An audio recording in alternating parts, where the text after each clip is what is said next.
Anne-Françoise Piette, bonjour. Bonjour. Vous avez récemment et moins récemment reçu pas mal de prix. Vous êtes vraiment ce que j'appellerais une championne du marketing. On va y revenir.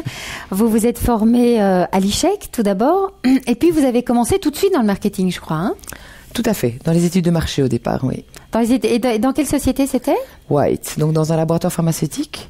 Où là, j'étais responsable, en fait, des études de marché, un peu comme les Nielsen qu'on connaît dans la grande distribution, pour le pharma. Ouais, donc vous avez finalement quelque part approfondi encore la formation sur le terrain, hein, parce que c'est vraiment de la théorie mise en pratique, là.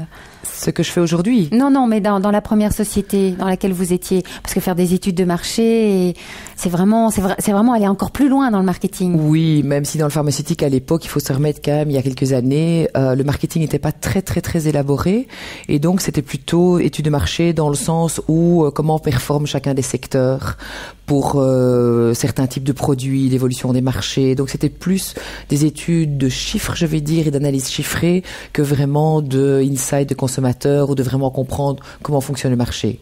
Et ce premier job, ça vous a permis de comprendre que c'était vraiment ce qu'il vous fallait ? Tout à fait. Je me suis rendu compte que le marketing à l'époque ne se faisait pas vraiment dans le pharmaceutique, pas encore. Ils étaient très occupés dans des dépliants légaux, médicaux, dans la législation, dans des brochures plutôt professionnelles. Et d'ailleurs, il y a beaucoup de choses qui sont légiférées. On fait pas ce qu'on veut avec des médicaments. Donc au niveau publicité, promotion, ça reste très très réduit. Et le marché en était vraiment à son b.a-ba à l'époque. Et comme le directeur qui m'avait engagé était lui assez marketing minded et a quitté après 1 an, je me retrouvais de nouveau au sein d'une entité qui n'était pas trop dans ce mood. Et donc c'est pour ça que je suis partie assez vite en fait. Et donc après vous avez été prise en tant que consultante chez Martech. De nouveau des études. Exactement. Donc oui, approfondir un peu ce sujet dans les nouvelles technologies.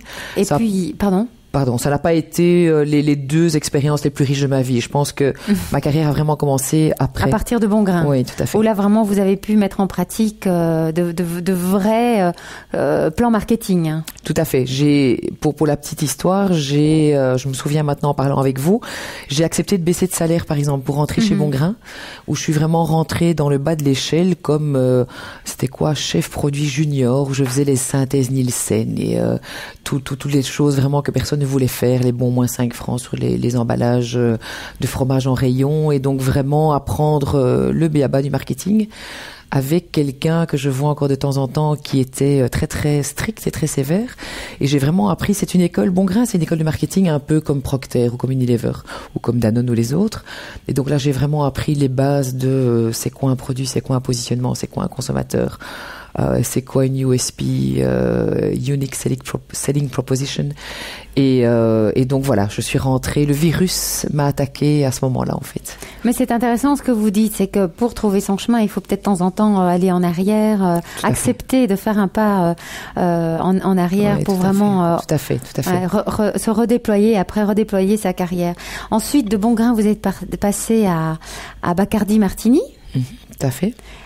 Pour quel type de produits? Enfin, les produits alcool évidemment, mais oui, est-ce qu'il y avait une catégorie particulière de produits? En fait, j'étais marketing manager, donc je m'occupais vraiment de tous les produits avec différents chefs produits en dessous de moi. Et donc c'était vraiment l'étape après avoir été junior product manager senior, chef de groupe chez Bongrain.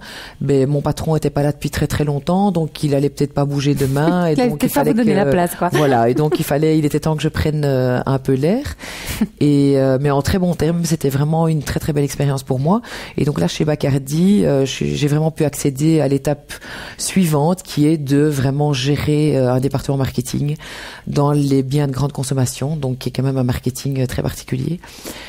Et voilà. Et donc là, toute la gestion des gens qui étaient là parfois depuis longtemps et qui avaient peut-être envie d'avoir cette place et pas de se la voir soufflée par quelqu'un qui vient de l'extérieur. Et donc c'était aussi un enseignement très très intéressant, surtout dans le sens où Bongrain est une société très traditionnelle, comme je vous le disais, vraiment le marketing à la Procter, et où on apprend vraiment les bases et la stratégie, et où tout ce qu'on met dans un briefing à une agence est très très détaillé, donc on a beaucoup pensé en interne avant de faire travailler les créatifs, alors que chez Bacardi c'était tout l'inverse. Donc c'est une société dans un secteur qui est plutôt impulsif, donc c'est vraiment des achats d'impulsion. On travaille sur des produits qui jouent beaucoup sur l'image, sur l'émotionnel, sur le rêve. Et donc une société qui était plutôt dans le j'ose, je risque, je veux faire des choses que personne n'a jamais osé de faire ou essayé de faire précédemment, et je vais être le premier à relever tel ou tel défi. Et plutôt dans l'impulsion, avec de la stratégie bien sûr derrière, mais beaucoup moins cadenassé, je vais dire, que chez Bongrain. Et le mix des deux a vraiment fait que je suis un marketeur du type que je suis aujourd'hui. Ça n'aurait jamais pu être possible sans le mix en fait de ces deux types de sociétés, deux types d'approches. On va vite passer sur le stade de chez Ericsson parce qu'on a malheureusement plus beaucoup de temps. Et vous arrivez finalement quelque part en tant qu'entrepreneuse, vous lancez Eurostar en Belgique. Quelque part, c'est un peu comme ça qu'on peut le voir, effectivement. Je suis rentrée au départ pour faire un peu de communication pour la Belgique, pour une route Bruxelles à côté de la route Paris-Londres, qui était vraiment en mineur, je vais dire. Et je suis rentrée là quelque part à un moment donné pour me reposer, me dire tiens, mes enfants sont avec une fille au père, mon mari n'est jamais là, et est-ce que c'est vraiment la vie d'une femme?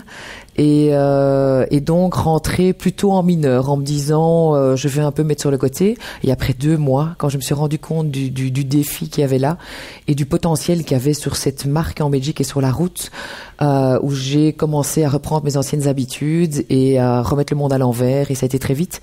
Et d'une personne, en 5 ans, on est passé à presque 15 personnes, 13 exactement, et on est passé de 30 millions de chiffre d'affaires à 2 fois et demi. Donc c'est effectivement monter un vrai business, oui. Et ce qui est incroyable, c'est dans ce que vous dites, c'est que on ne change pas. C'est pas parce qu'à un moment donné, on a décidé de ralentir un peu son style de vie pour se consacrer davantage à sa famille. Quand on a le feu sacré, on a le feu, ça revient. Tout à fait, tout à fait. J'ai eu la chance, parce que je crois que beaucoup de femmes se posent ces questions-là. Ouais. C'est quoi la priorité? Où est-ce que je mets mon énergie? Est-ce que je suis vraiment faite pour une vraie carrière, ou bien est-ce que je dois plutôt m'occuper de mes enfants? Bon, j'essaie de m'occuper de mes enfants le mieux, et j'essaie toujours aujourd'hui le mieux que je peux. Mais en même temps, j'ai eu la réponse là sans une carrière, sans un défi. Une carrière, c'est peut-être un mot un peu pour moi caricatural, mais c'est plutôt sans un défi, sans avoir la possibilité de construire quelque chose et de faire des choses intéressantes et quelque part remarquable. Et donc voilà, maintenant j'ai ma réponse. Alors comment fait-on vous êtes une professionnelle reconnue. Enfin d'abord une excellente professionnelle, mais pour être reconnue et connue, vous êtes passée à travers quand même, des choses incroyables. Vous avez eu pas mal de prix. Vous avez en dehors de vos campagnes qui ont raflé pas mal de prix au niveau pub, etc. Mais vous, en tant que marketeur de l'année, de master marketeur cette année-ci, d'abord, est-ce que c'est important pour une carrière? Est-ce que c'est important parce que souvent les femmes manquent de visibilité.